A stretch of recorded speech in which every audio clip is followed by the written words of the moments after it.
one of the hardest parts of invisible illness is that people often believe what they see more than what you tell them. Today's guest knows that really well. Welcome to the Invisible Illness Club podcast. I'm April Air Amanda. We talk honestly about life with chronic illness, the parts you see and the parts you don't. Wherever you are in your journey, you're not the only one. Today's guest is Jenna D'Angelo Shiner. Jenna lives with chronic illness and disability and is passionate about helping people better understand accessibility, disability identity, and what life actually looks like when you're navigating a world that isn't always designed with disabled people in mind. In this conversation, we're going to talk about the realities of invisible illness, the transition from being able-bodied to disabled, mobility aids, faith, relationships, and whatever comes up. I'm really looking forward to hearing more of Jenna's story. So, Jenna, thank you so much for being here today. I'm happy to be here. Well, let's start with you just telling us a little bit about yourself. Sure. So I am in my 30s and I actually recently just graduated from grad school a couple weeks ago. Yay. So I'm switching careers. I just graduated with my master's in social work, so it'll be exciting. And I really am passionate about disability justice and I've really, especially during grad school, kind of honed in on that and spoken a lot about that through my classes and everything. So it's really affected my life, and I think I've learned just how to navigate this transition, not having been born disabled. So it's been a journey. Well, what was life like before disability became part of your story? Sure. So, I mean, I had some medical complications as a kid. I was born premature, but as far as my memory, nothing that I can remember. Therapies when I was young, but once I made it through like physical therapy and occupational therapy, everything seemed pretty typical. So I didn't really start having a lot of chronic pain and then later diabetes really more towards college age. I did have some like, headaches and migraines, in high school, but it wasn't super serious, I guess I would say. And Yeah. I think mostly it all started in undergrad when I was probably about 19 or 20. And I think I just thought I was going to school out of town. And so I think I just thought, I'll get home, I'll go to the doctor, we'll figure it out, and life will be fine. And of course, I was under a lot of stress in undergrad. So I think I also thought, a lot of it has to do with stress. You're not sleeping the same. You're, out of routine, and all those things that come with living in dorms and everything. So I just really didn't have a concept for it. And it wasn't really until probably 7 years later when I officially, after lots of testing, got some diagnoses, well, a few along the way, but realized that this isn't going away. And so I had to learn what that meant, and what does being disabled mean, and is that a bad word, and what does that mean as an identity? Is it bad to claim that as an identity, and is it bad to use mobility aids and all of those things? And I really had some people along the way that really impacted me in that. So maybe we'll talk about that. But Oh, that's good. What was that transition like emotionally for you? yeah, it was really tough. Like I said, I think I thought I'll go to the doctor and figure it out. And for a while, when I realized it wasn't going away, I just remember thinking, I don't know how I can live, you know, however many years, 50, 60 years more like this. And Mhm. it felt impossible. And it was hard to explain to people too, because in many ways you look at me and I appear able-bodied, right? So Right. it's not something that people really always understand unless they're around me in those worst days, or all the time. They might not see it. So it was really hard to be able to communicate that. And it really wasn't until I started using like mobility aids and things, and trying to give myself the ability to use those tools to have a better life, that I started to be able to accept it and realize, okay, maybe with certain treatments or certain things, I can function better. So it was in becoming okay with appearing disabled that I could accept the help that it was for me. So It's interesting because a lot of us have a problem with that transition from being able-bodied to now we need a cane or a walker or a wheelchair, and that can change day by day. And it's an interesting thing because we would tell the next person to go ahead and use it because it will make their life better, but then we struggle with it as well. So I find that an interesting thing that more and more people I talk to are saying the exact same thing you just said. So right. What you would say to someone else, you would never say the thing yes, to yourself to someone else, right? Never. right. We're our own worst critics, I guess. But and I think too, internalized ableism is a real thing. Wondering, am I exaggerating, or do I really need that, or it's not really that bad.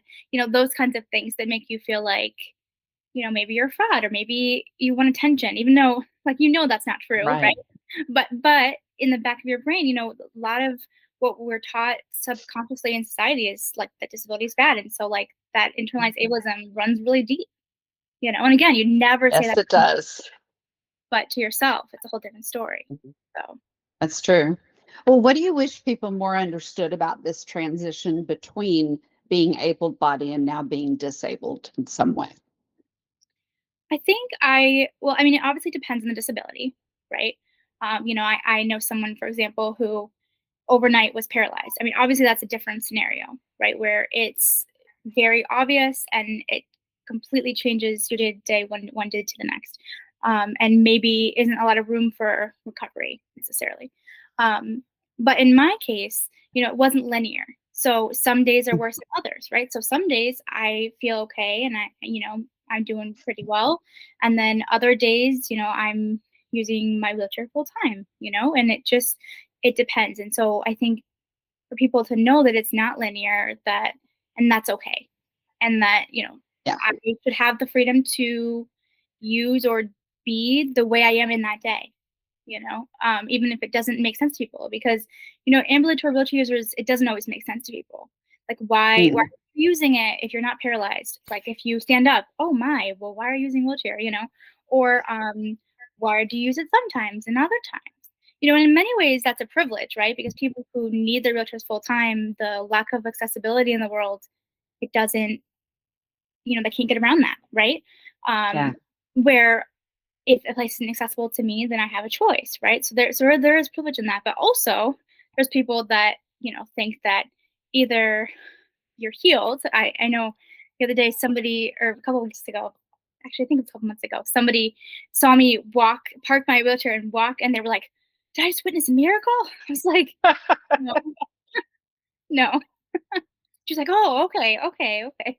It's like I didn't know I you could. wish, but no. And I was like, yes, yes, I can, you know. Um, I mean, she was kind. I'm not saying bad, Yes. but yeah. Yes. So that idea that not it's not all linear. That some days are going to be different than others, and it doesn't mean that disability has gone away or that accessibility doesn't matter anymore. You know. Right. Well, how has that affected your relationships, like friendships and family members and things like that? Yeah, I mean, overall, I think like the relationships that are closest to me, like my husband, especially, and my parents and my brother, and you know, my closest friends have taken it pretty well overall. Okay.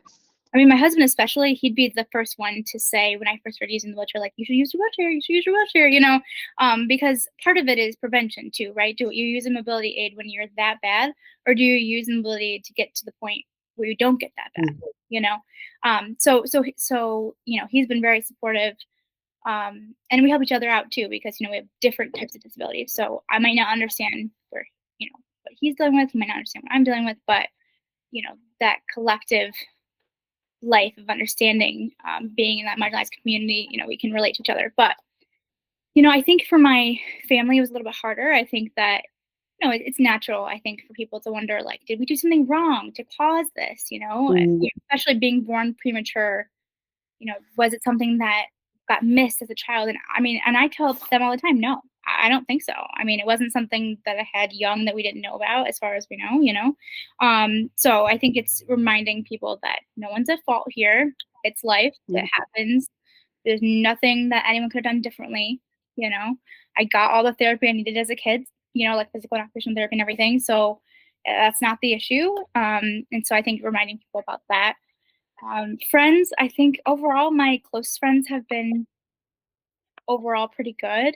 I think my church community, the first time I used my wheelchair there, you know, at first I got the like, "Are you okay? Are you okay?"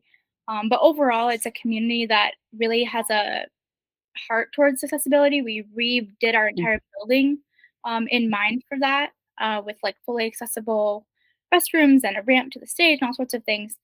And you know, uh, the buttons that open the doors, you know, things like that. So it wasn't as hard. I think it's more the struggle has been more with relationships with people that don't know me very well, right? You know, mhm, you can always be concerned that someone will prejudge or assume, mhm, you know, what can you do with your wheelchair, you know, especially in grad school, I ran into that a little bit where people just assumed I wouldn't be able to handle XYZ, right? And yeah. I had to be like, no, actually, you know, you're in the wrong here. Um, so I think it just depends on who it is. And I think I try to come at it with a positive outlook, like, you know, disability is not a bad word. And I can do anything with the right tools, you know, and I try to come at it really positive, especially in social work. You know, I try to say, especially when I had my internships, I tried to say, you know, we need more disabled social workers in these spaces, you know, to Mhm, relate to our patients or whatever the scenario might be. And a lot of people, when you say that, they go, oh, yes, we do. But they don't always know what mhm. that means translated. Right. Um, so, you know, I think it's day by day sometimes depending on the relationship, but I feel very blessed that my core relationships, those are the most important, overall have been supportive, even if they don't fully understand. Well, that's good. That's sometimes hard for people because not everyone in their family or friend groups can do that. And so I'm glad to hear that you have an amazing support system. Mhm. When you first started using mobility aids, what did what were you thinking? Like, was there grief attached to that? Was there relief with that? Tell us about that. Yeah, I think there was fear of being perceived differently. I mean, like I said, in many ways, I look fine most days. And so there's a kind of safety in that at the same time, right? That you kind of just pass by without anyone noticing.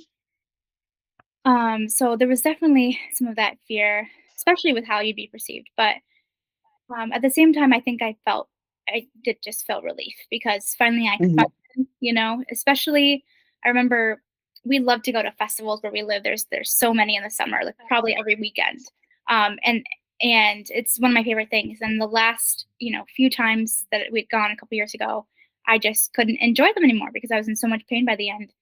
And I decided, you know, after I'd gotten the wheelchair, I decided to use it for one of them, and I had an amazing time. Just could really enjoy everything. And then something had happened. I can't remember. With my tires. That's what it was. I needed new tires, and so it wasn't. I couldn't use it the next time. And man, Mhm. did I notice the difference. You know, I could really tell that I couldn't, you know, enjoy it the same way. And so I was like, okay, we got to get these tires fixed by the next festival. You know, um, so I think it's this mixture of feelings, I guess. Yeah. Well, and it sounds like for you it was mostly relief, which is a cool thing. So, what would you say to someone who is dealing with internal ableism right now and they're struggling to decide whether or not to use the mobility aid? Yeah, I think I try to remind people that if this happens to you that, you know, it most people, unless you are one of the very rare with like an extreme personality disorder, right, which is not very common, you know, Right. most people are not looking to use a wheelchair.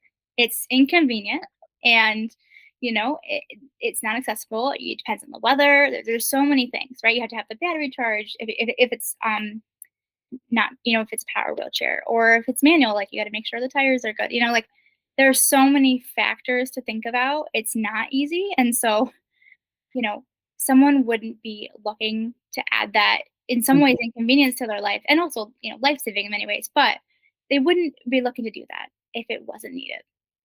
People don't Mhm. just do that for fun, so Yeah. I think, and I try to remind myself that too, like, you're not making it up, you're not faking it.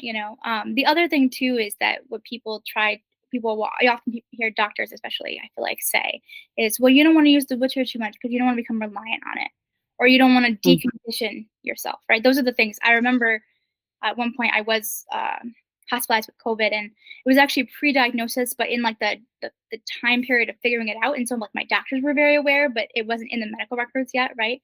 And I remember, like, they had taken at the time I was using a hospital walker. That's not, long term what I needed, but, you know, away, because they were like, we just don't want to become a crutch. And I was like, okay. Um, and so I think just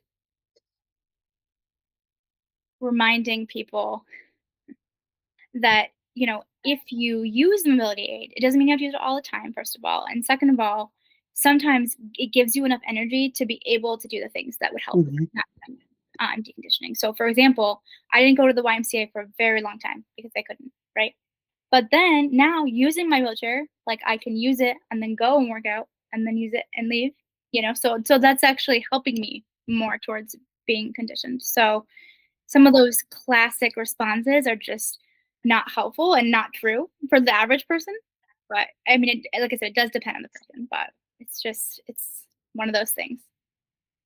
Yeah, I agree. I find myself sometimes when I know my energy is low, but I need to go do things, I'll be like, okay, I need to take the wheelchair today because if I don't, I'm going to lose energy before I'm done. And I'm not going to make it through the next day or two because, I'm going to be completely out of energy and then I might be hurting and everything else on top of it. So I think it's very important that people understand that you don't have to use it all the time, but also that it is a huge life-saving thing. And I don't think I I agree. It's not something that becomes a crutch for those of us that are living this life. It's not something that we choose. It's not something that if we're in it for 5 days in a row. I mean, I was in a wheelchair for 4 months, just around the house, even much less going out because I was in so much pain and I was exhausted and I had no energy. And that's not something that I want to do, but I'm back up on my feet now. It wasn't a crutch. So I agree with that completely.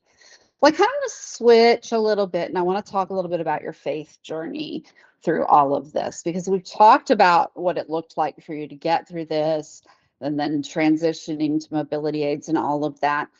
But has disability and chronic illness affected your faith journey? I would say it has. I mean, I don't think my faith has changed in the sense of my core beliefs are the same.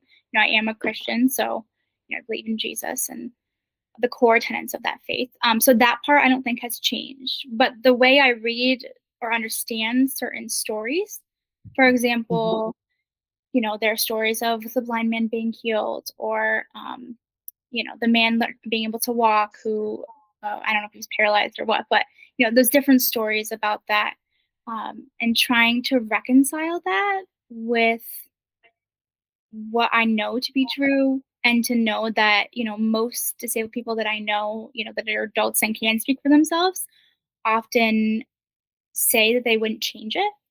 Um, that being disabled is a part of them. And I have a friend who often says, I believe when I get to heaven that Jesus will have a nice new wheelchair for me. Now, not everyone might agree with that, and that's okay, but I do think that there's something valuable to learn from people, that if their experience is that God made me who I am and that's okay, then why are we trying to pray to heal them, you know um, and unless it's asked for. I mean, that's different, right? There are people who do want to be healed, and that's great. And in many ways, you could consider healing a part of, like, having medicine, or having mobility aids, or having therapy, or whatever the situation might be. So that's all important. But I think I had to relearn, like, does having faith mean that God will heal you, or that he should heal you, or that if you're not healed, something's wrong with you. Maybe your faith's not strong enough, or all these like messages that no one really says, right? No one, well, maybe some do, but most people don't say right out that these are the backings in their faith, right? That it's in there Right. somewhere in their theology.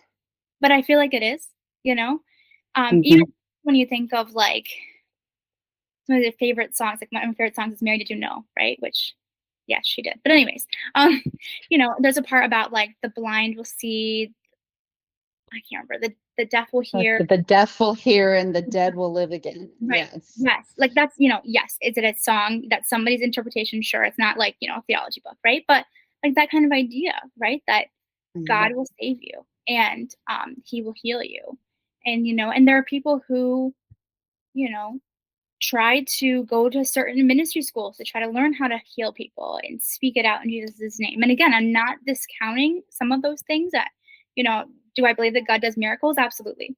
Right. But if that's the bedrock of your theology, then your theology is broken, in my opinion. And if the two greatest commandments of God is to love God and love others, which is, in my opinion, how you can sum it all down, right? I mean, it's in the Bible, but I'm not the kind of person to like quote scripture at people. You know what I mean? But if that's the simplest way to view the gospel, then loving others, is it trying to heal them, or is it trying to advocate for accessibility? Is it trying to advocate for policies that enable disabled people to live on more than $2,000 a year, right? Is it for people to say, wow, a disabled person can't get married or they lose their benefits? That's an injustice, so many things like that, where I think faith should, um, it should be the backing for our choices in these areas. And I often Mhm. think it's easier to say, well, we'll pray for you than be like, no, my God demands that I am an advocate. So yeah, it Yeah. has definitely changed my faith for sure. I think, sorry, guys, brain fog just hit me really, really hard because I had a whole thought process there. I will tell the other thing that I thought maybe I can remember this one. My husband often talks about having met a blind man one time, and it was at a ministry conference, and people were praying for healing, among other things, more spiritual healing than anything else, but people were praying for healing. And he asked him, you know, well, do you want me to pray for your sight to be restored? Because that's typically what someone would come to one of those things wanting. And the guy told him, he said, no, he said, not right now. He said, there are times I pray for healing and there are times I don't. And what they both came to an understanding of was that there are times, whatever it is that you're feeling is okay in that time. There are Absolutely. times I pray for healing, Hmm. and then there are times when I don't. And I'm okay if I live the rest of my life like this, but there are really hard days where I'm like, God, just heal me now. Of course. Yeah, me And too. Me too. Absolutely. yeah, and Hmm. God does heal people on a daily basis. Hmm. Most of us will not see that. And so I think this was where my thought process went. The other thing that you're talking about is meeting people where they are. And I think that's the most important thing about what you just said is you've learned in that to meet people where they are because that's what they need and that's what God asks in loving each other well. So I Hmm. love that. I think that's great. What does faith look like for you on a really hard symptom day? You're flaring completely. It's just the worst day. What does faith look like on that day for you? Or is it even in your head because you're so much pain or sick or whatever? Yeah, it's hard. So for example, my husband and I are amazed to be involved in like two faith communities, the both communities that we both came from, and then kind of joined, just kind of being involved with places which not many people have like one church community, let alone two. So that's a blessing. But one of the churches, I am the liturgy coordinator for, so I plan all the readers and everything. And so I feel like it's more organized, right? But that part of faith, like church, is kind of always in the background throughout the week as I plan for it. But during the winter, I had a very rough 3 months probably. And just even trying to like get up and take a shower to go was like not gonna. Mhm. And so every week I would text the pastors that I'd be like, well, your readers are set, but I'm not gonna be there. We'll make it there back there someday, Um, and that can be hard because, part of your connection, I feel like, to faith, I mean, while it's individual, it's also communal, and like Mhm. sometimes disability gets in the way, right? And not always, but sometimes. And I think I've learned to just accept like where I'm at. And that doesn't necessarily mean having to, I don't want to say perform because I don't know that I ever did that, but there's in some senses it can be easy to get like a checklist, right? Like you go to church these days, you read your Bible these days, or whatever your spiritual disciplines might be, but that's not always practical and that doesn't always happen, Mhm. like during flares. And so I think it's just like accepting that grace, both of, God and family and church community, and just being okay with that. Um, and on hard days, I think I do ask God why, like, why Mhm. did this have to happen? Everything was going pretty good. Um, but I think it's just life. We don't get to choose what happens. And it could be worse, and it's not like we're comparing people or anything, but I mean, in many ways that's a blessing, right? It is not worse, Mhm. that I do have good days. So I don't know if that fully answers your question, but Yes, it does. It does. I think that on the hardest days, that it's okay. Well, I think it's always okay to ask God why. There are many instances in scripture where people, question God and want to know what's going on. And even I think it's Jacob, but please, guys, don't come at me if I got it wrong. Wrestled with God. yeah. Um, yeah, and I mean, he paid for it, but he wrestled with God. And the point of that story always gets to me because it always makes me think that means we can talk to God. We can be real with God. He doesn't want our pretty prayers, he wants the real conversations. And so, on those days when it's really, really hard and you're asking God why, I think it's okay. I don't see a problem with that. I know some church members do, but I think the scripture tells us it's quite all right. So, Right, yeah, one of my favorite books of the Bible, though it's a little bit, it's called Habakkuk. It's in the Old Testament, and mhm, I am not a biblical scholar, so I'm sure it doesn't apply to us today. I have no idea, right? I don't know, but I know I had to read it for an assignment at one point in undergrad, and it's basically it's a very short book, and like my whole memory of this book is that it's Habakkuk yelling at God in a mountain, like, mhm, okay, and that I can do, you know. Um, it, and same thing when you read like Psalms. It's like on one hand it's like God, you're great, and the other hand it's like God, why have you forsaken me? And it's like on and on and on. yes, And it's just human. Again, I'm not yeah. sure what it means theologically or whatever, right? But just like reading it, you're like, oh wow, somebody else has been there, right? Been human.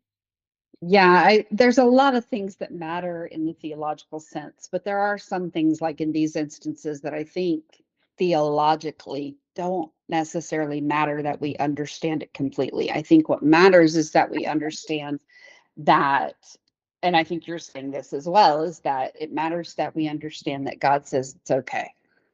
I mean, Habakkuk, I read it recently, and 75% of the whole book is him yelling at God and Yeah, being like, why, why? yeah, And then he finally, God tells him in the last part of it, hello, this is why. And he's like, oh, yeah, God, I'm sorry. yeah, yeah. It's a great little book. So you are big on disability identity and disability justice and accessibility. So we're going to kind of transition into that. So when you mention disability as an identity, what do you mean by that? Well, disability, you always hear. you hear a lot of things, right? And I'm not speaking for the whole disability community, right? But you often hear people will say, well, someone's not disabled, they have special needs, or someone's not disabled. I can't even remember the other terms at the moment, but there's lots of other Mm. people use instead of disabled. And that's totally fine if people want to choose other terms to define themselves. But the older I get, the more I get to know the disability community, like in my city and other disabled adults. Um, the more people have kind of reclaimed that term of disability. That Hmm. disability is not a bad word. That it's not a bad thing. That disabled and proud is something you'll see a lot. And just kind of reframing that term. Similar, I think, maybe in like the ways that like the LGBT plus community has like reframed queer. Like taking this word back, right? Hmm.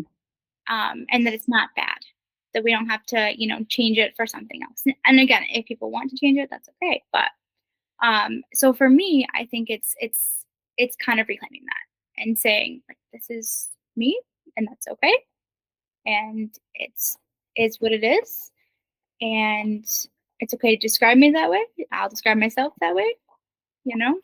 And I'm disabled, and I'm all these other things too. It's not just that. Hmm.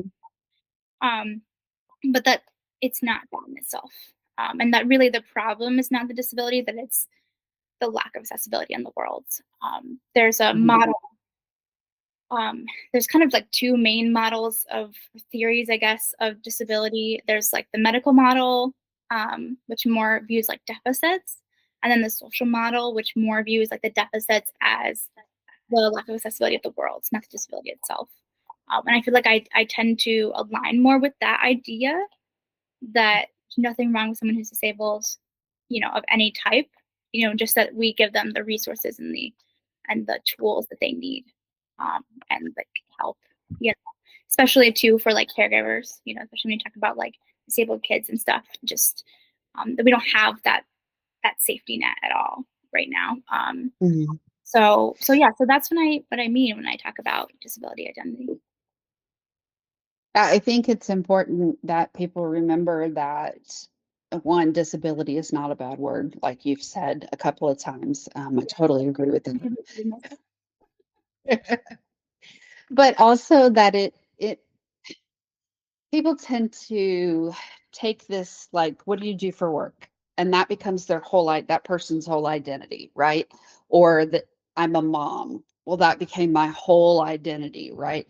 And Mhm. people forget that even the word disabled and disability, that's not our whole identity. It's No. just a part of it. It's a piece.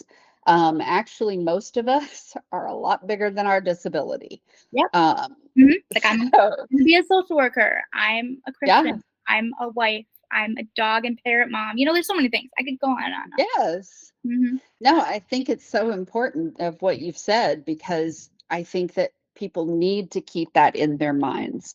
And I can say that probably most of us, even before we became disabled, had those many judgments in our minds too, and have since gone, oh man, I needed to fix that.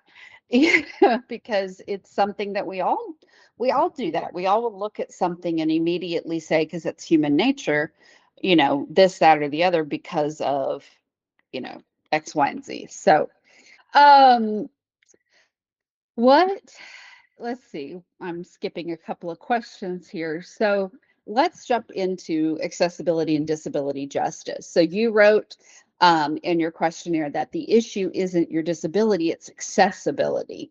So let's kind of dig into this more. Give me some everyday examples, kind of tell us a little bit more about that.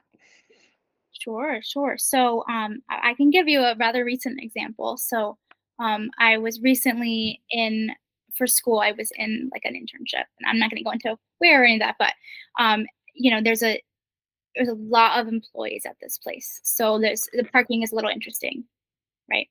And you have to pay for parking if you park X place, but if you park somewhere else, you don't have to pay for it. But if you park there, you're far away. So like with a wheelchair, in the winter, that's not going to work very well. I'm going to ruin my expensive wheels. Um, but this other place, if I park there and take the shuttle, then it's free and it's not as far to go in within the weather, right? So, I remember I called several times to the office that ran all the employee parking and everything, and I was like, "Is is this shuttle accessible? Like, will I be able to get onto it?" Mhm. And they were like, "Oh, well, I don't know. You have to call so and so." So I was like, "Okay." So I called them, and then they didn't respond. So I called again, couldn't respond. I literally called like 3 times, and then I sent an email, like, no response. So then I called back again in the main office. I was like, "Can somebody tell me this?" And and that they transferred me to somebody else, and no, they couldn't tell me. And then somebody else said, "Oh, that's not accessible. You have to take a special, like Medicab type situation. It's not that, but similar." And I was like, "Really?"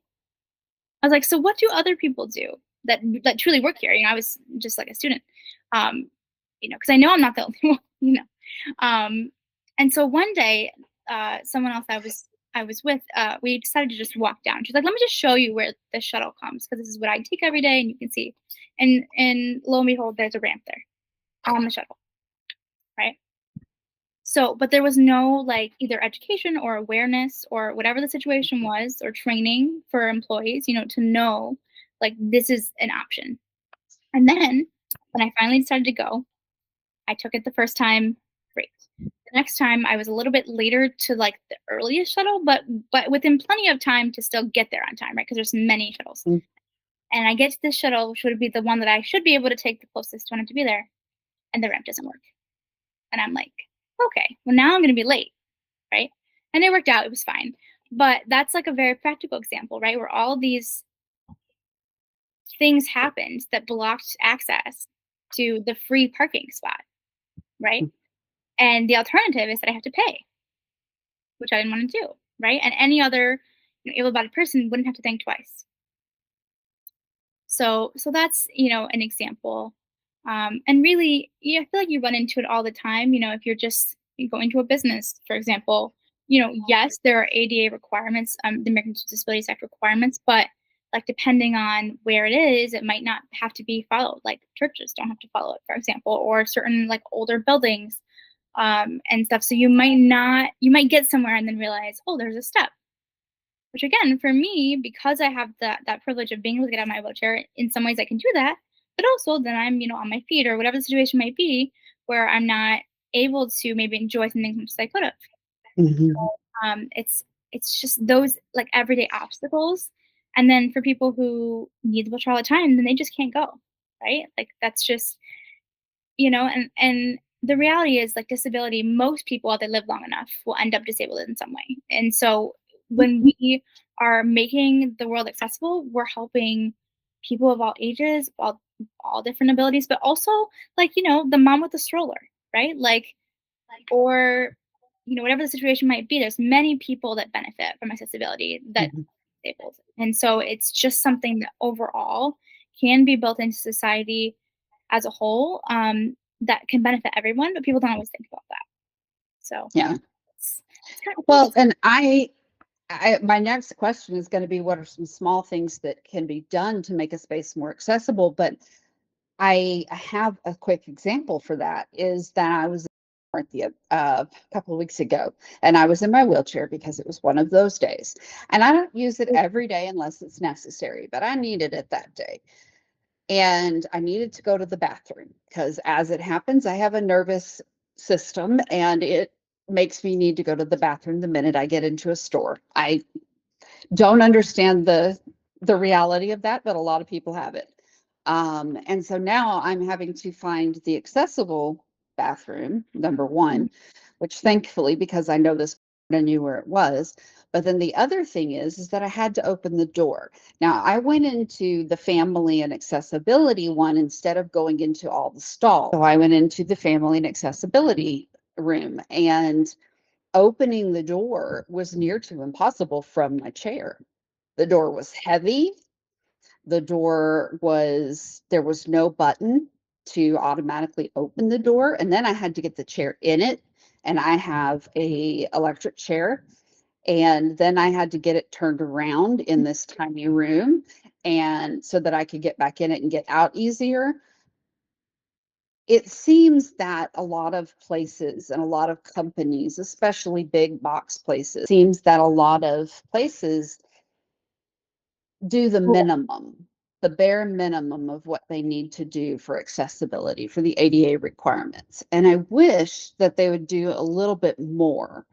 So could you give us maybe some examples that could be done to make a space just a little more accessible than it already is or isn't at all? Yeah, I know somebody who has a disability that affects their arms and like how high they can lift them, if that makes sense. And Hmm.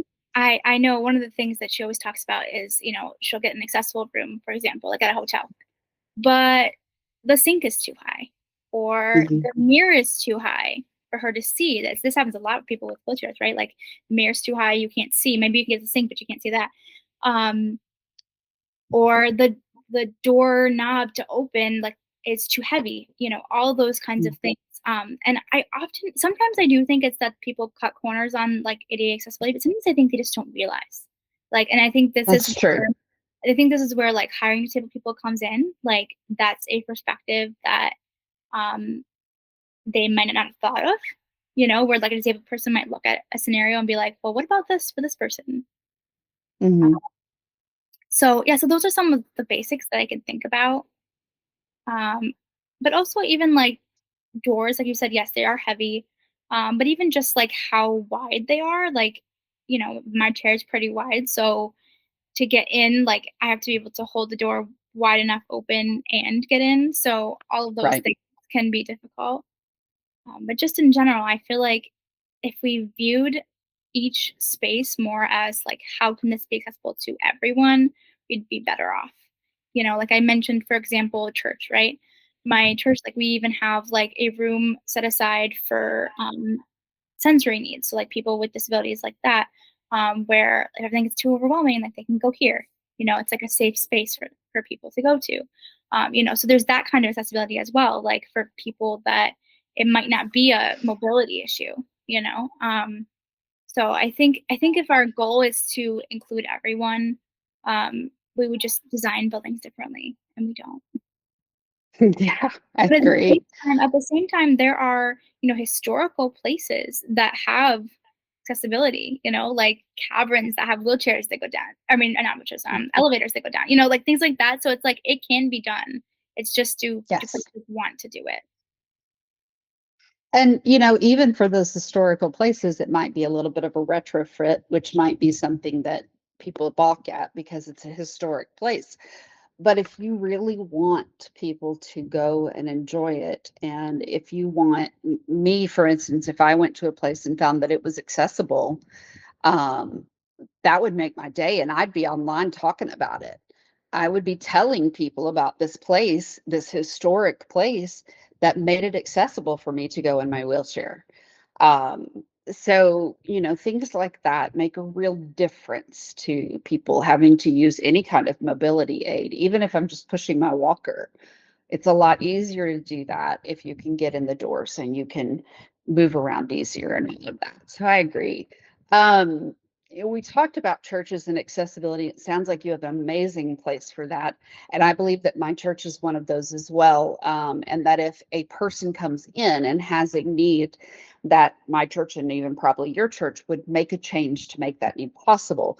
But Mhm. what do you wish that most churches in general here understood more about accessibility? Well, I think most churches are not accessible. I mean, even back to the ADA, it was the churches that lobbied hard to not be included under that requirement and won, for the record. So, That's sad. right. So our history there is bad, right? Just in general. Yeah. Like we are not on the advocacy side. So there's that. There's learning to like undo that history, right? Of like, oh, just realizing that that's where we've been as a whole. And also, there are a lot of families with disabled people in their families that just don't go to church. They don't feel welcomed. Usually, I feel like I hear it more of parents with kids that are disabled that, either Mhm. they're not accepted in like the child's care slash, child church or whatever period.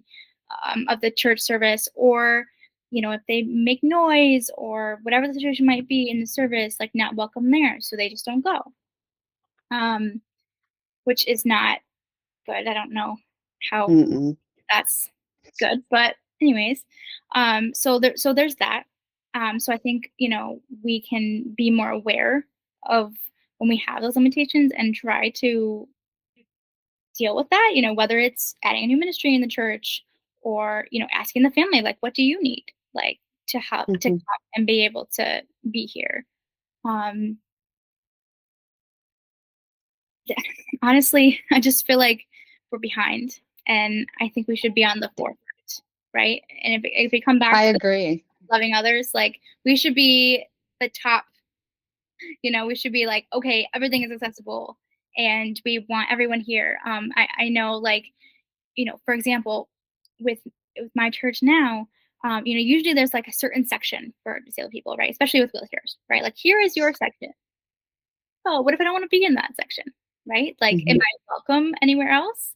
And in my church, like, we always, before I used my wheelchair, we always sat this certain spot with our friends, right? And when I started using the wheelchair, I was like, what do I do? And I felt like really like self-conscious, like, should I sit here? But then I'm a little bit out from where the seat would be, like I'm a little bit in the aisle, and is that okay? And like, kind of like freaked me out for a while, right? I Mm-hmm. was very self-conscious about it.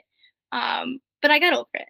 And like now, I think people are just used to the fact that we'll pull that chair and there we are. And we're not gonna go Yeah. sit somewhere else because it might make someone more comfortable, which I have not experienced that in my church, to clarify. But in some churches you would, right? Like, hey, the wheelchair seating's over here. That shouldn't be a thing, right? It should be that Yeah. everyone is fully welcome. And same thing comes for, disabled people being welcome, like in leadership or like on the pulpit. Like, if your stage isn't Mhm. accessible, how is somebody going to get up and read, or God forbid, preach, or whatever the scenario might be, or play music, like at your church, if they can't even access the stage? Mhm. So I really think, like, we should be on the forefront of this, and we're just not, as a whole. Well, and I think because God's calling on people, on Christians, and on the church as a side effect of being a Christian, is to love one another. I mean, he said the greatest things is to love him and love one another. And like you said, back at the beginning of this interview, and I think that in something like this, it reminds us that in a lot of ways we are woefully behind. And we wonder why. And please understand, people, I am talking about generalizations here because I do take individual churches as individual and understand that not everybody is like this. But I think we are woefully behind. I think that when people complain that the church is not a good place for them or not a safe place for them, these are one of the areas that they could be talking about. Now, there are Mhm. lots of ways that we are woefully wrong and behind in Christianity and in churches because we're human beings. But I think this is one of those areas that we really need to take a step back and think about. I know a friend of mine who knows a family. It's a little sidestep here. Whose child is high on the spectrum for autism and all of that. And that is a disability of sorts and What is it? cannot necessarily be quiet or can't always keep their hands to themselves or I mean, this is just something that happens sometimes with autistic children. And they were asked to leave their church. There's And not. I heard this story. No, I heard this story and I wanted to cry. I mean, how could we as Christians turn around and ask a young mother who's trying to raise her child to at least know who God is to leave a church because he can't sit still and he can't be quiet? It's not a good look. So that's my aside for churches and Christianity out there. We need to be careful how we are how we are perceived by the world because it is important because we are called to love one another. My pastor said recently, because we had to have kids in the service the whole time for something, and we're used to having them leave halfway through and then come back. And he was like, the kids are going to be here today, and if they're a little loud, and you have a problem with it, then, well, I'll just say we got to take that up with ourselves, like, not the kids. You know what I mean? Like, that kind of idea, Yeah. right? That, like, okay, that's a you problem. You got to figure that out. Yeah. Like, And that's just normal kids in a normal service that you're talking about. I mean, I think that the church has come a long way, mhm, and I think we still have a long way to go. mhm, And that was sad what you said earlier, that the churches are who lobbied to not be ADA compliant so hard and won. yeah. That just blew me away. That's something I did not know. So I'm grateful that my church and your church and some other churches out there are actually looking at this as a problem, and we need to do something to help. It's changed a little bit. Like, I think there's more churches that recognize the importance, right? But Yes. I'm just saying, way back then, I mean, not even way back, Yeah. the 90s. I can't remember now. Was it Yeah. I think it was 1991. I don't know, but yeah, it wasn't that long ago. So No, it wasn't. I was a teenager. It wasn't that long ago. Can I say that? I'm 47. It was a while ago, but you know what I mean. What makes someone with a disability feel welcome before even a single word is spoken? ooh, that's a good question. This is my last big question before I ask you the fun ones. Okay. Um, hmm. If you were to walk into any building right now, whatever comes up in your head, and you are in a wheelchair day, what would make you immediately feel welcome before anybody even says anything?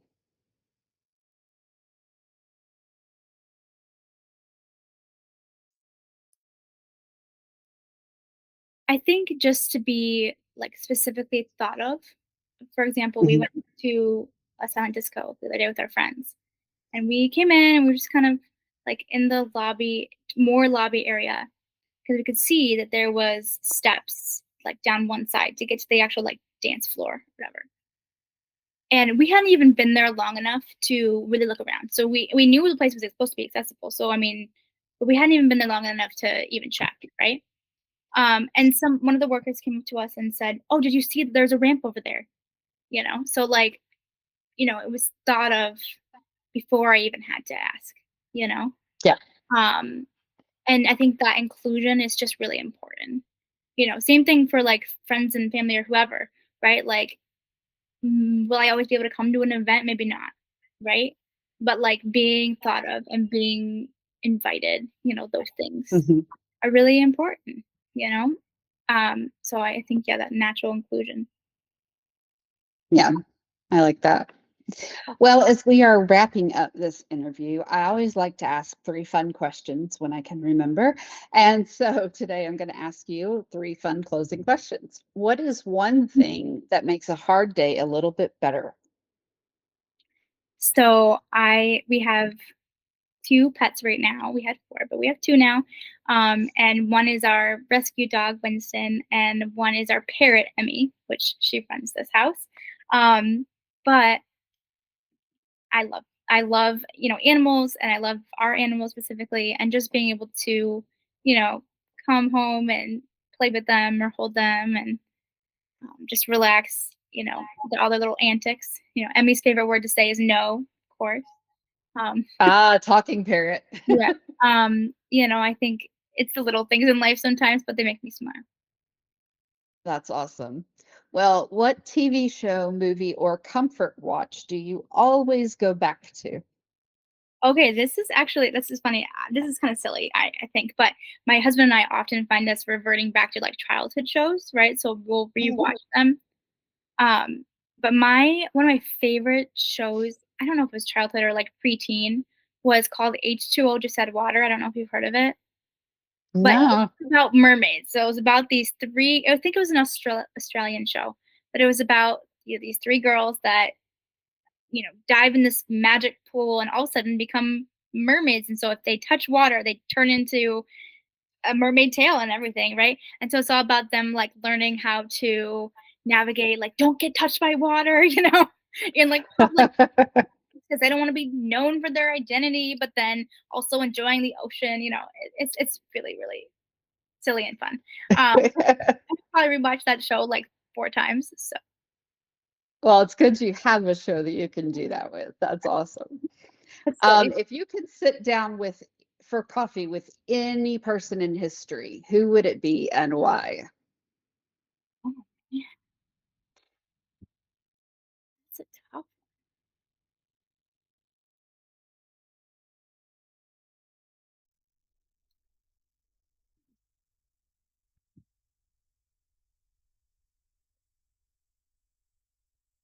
Somebody who's not alive now, or somebody who's alive now.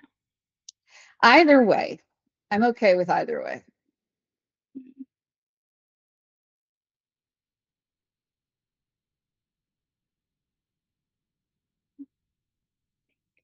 I can picture her face in my brain, but I can't remember her name. So me once I think I remember it. All right. You do what I do, grab the phone and try to find it real fast because I need to know that person's name. Yeah, I do that all the time. picture. Yes. Okay. So this is kind of maybe random, but it's somebody I was thinking about recently. So her name was Dr. I think she's passed now. Yes. Dr. Jane Goodall. I don't know if you know who that is. Mhm. Yes. I have always been obsessed with like, well, kind of some odd interest, but like I wanted to be a marine biologist at one point because I loved whales, and then I loved like gorillas and chimpanzees and that kind of thing. So Mhm. I think it would be really interesting to hear like her perspective setting.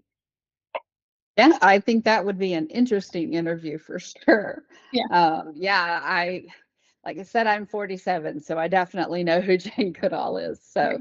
that's I was like, I awesome. think her name's Jane, right? Yeah. Well, Jenna, we are so glad that you joined us today. Thank you so much for taking time out of your day and out of your life to sit here and answer some questions for us. Tell us a little bit more about disability justice and accessibility things that we could do for the world. So thank you for joining us. Thank you.